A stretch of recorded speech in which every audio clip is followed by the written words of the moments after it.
Hello and welcome. Today I'm going to look at some parts of what for many people is a very favourite psalm, Psalm 139. This is the psalm which holds such beautiful words describing how God made each of us. The psalmist is thinking of himself, how God made him in his mother's womb. Before anyone knew him, God was there, forming him together, putting all his parts together. And God knowing everything about each one of us. It's a psalm full of words of wonder, astonishment, awe at the all-knowing presence of God in each of our lives. This is so big. The psalmist halfway through in verse 17 says, "How precious to me are your thoughts, O God. How vast is the sum of them. If I could count them, they are more than the sand." And sometimes we have to stop and think about the analogy that the writer is using. Think about sand. Think about the vastness of deserts like the Sahara. All those sands, all those sand grains. The thoughts, God's thoughts are so vast, so intricate, so far beyond our understanding. And yet we try as human beings to understand God. And we do to some extent. And as we come and as we grow in him, we become more and more aware of how amazing he is, how different he is to us, how he is able to organise our lives in such a most wonderful, wonderful way. How he's ahead of us, organising things seemingly for our personal benefit.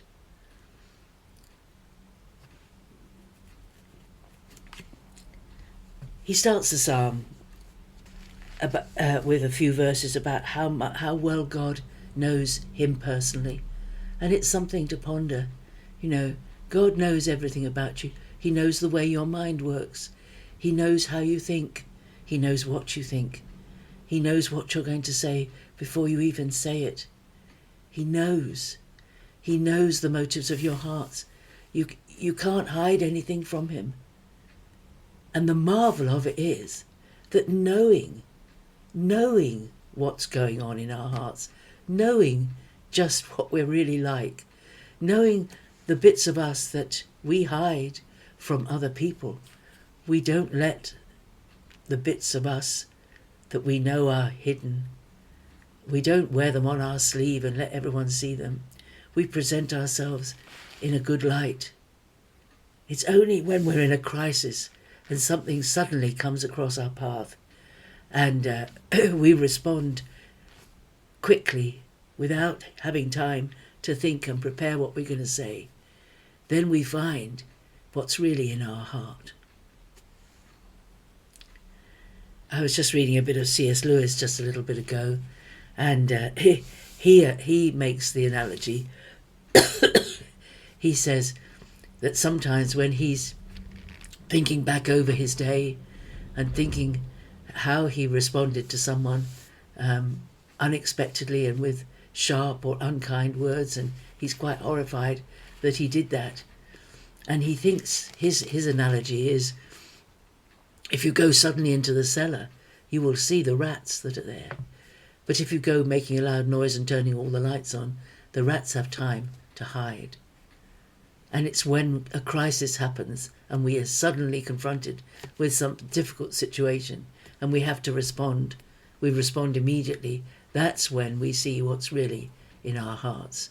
Just like if you suddenly go into a cellar, the rats won't have a chance to run for cover. You'll see what was really there. And God knows what's really there. And that's why Jesus tells us to put into our heart the things we want to be in our heart. If we fill our heart with God's thinking and God's treasures, and God's word, the more of that is in our hearts, the more likely we are to produce that in a moment of crisis. Not panic, not cruel words, not unkind words, but faith will come out, because it's the way we live our lives. It's what we put in that comes out. We have to be careful what we put in, because what we put in comes out, especially in moments of crisis. And that's why the psalmist at the end of the psalm says, "Search me, O God, and know my heart. Try me and know my thoughts, and see if there's any wicked way in me, and lead me in the way everlasting." And that's the cry of our hearts today, isn't it? Lord, you know what's deep within me. You know what still needs dealing with. You know what needs purifying and changing. You know what I've put into my heart. You were there when I did it. You know. Search me, lead me in the way everlasting. I want to change. I want to be better. I want my heart to be purer. I want my instant response to moments of crisis to be a response of faith rather than of terror and panic. I want my day-to-day conversation to be full of faith and encouragement and not full of doubt and worry and anxiety. Listen to your own thoughts and your own conversation today, my dear friend.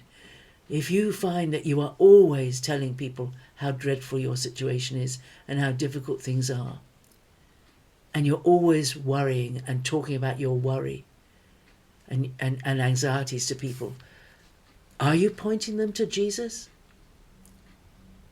Because we want to say to people, you don't have to worry about anything. Following Jesus, you don't have to worry. Let him do all the worrying. Let him carry all the burdens. That's what he's got broad shoulders for. He said, in his word, he says, cast all your care on him because he cares for you. Don't carry it yourself.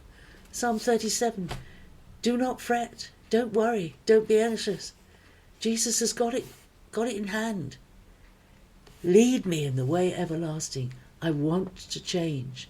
Lord, I want my conversation to be full of faith, pointing to Jesus, not encouraging people to be anxious, not looking for sympathy and putting myself in the centre, but putting Jesus in the centre. God bless. Have a great day. See you tomorrow.